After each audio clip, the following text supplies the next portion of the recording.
il y avait deux messages. Le premier, c'était le message de la rigueur du sport de haut niveau, surtout du sport co, où souvent le spectateur, il voit que le produit fini, il n'imagine pas forcément que derrière, il y a des heures et des heures de travail, de répétition, etc.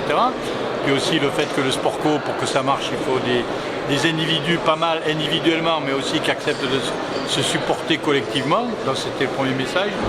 Et puis essayer de dire aux chefs d'entreprise qui étaient là que, bon, de temps en temps, il y a quelques process du sport qui pourraient être transférés chez eux, quoi, donner un peu plus la parole aux gens, etc. Vous voyez, un peu plus mutualiser certaines choses, comme c'est très bien fait ici, voilà.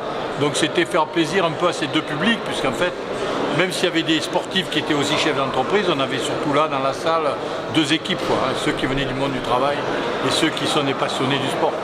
Oui, on peut faire un rapprochement entre le management d'entreprise et le management sportif. Discrètement, hein, il ne faut pas rêver non plus, il ne faut pas être...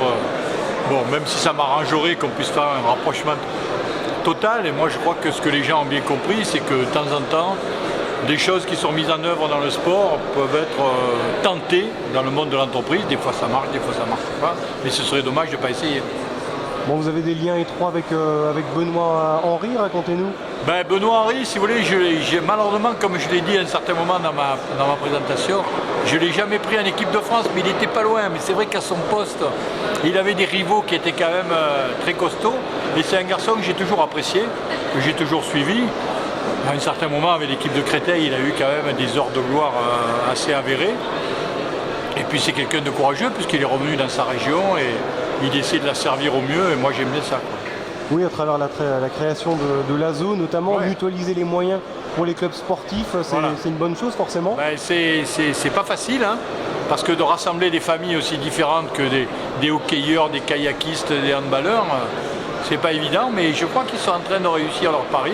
Et en tout cas, tout ce que j'ai vu et entendu ce soir me laisse à penser que l'ASO, ça peut devenir un modèle pour d'autres villes à peu près de la même dimension.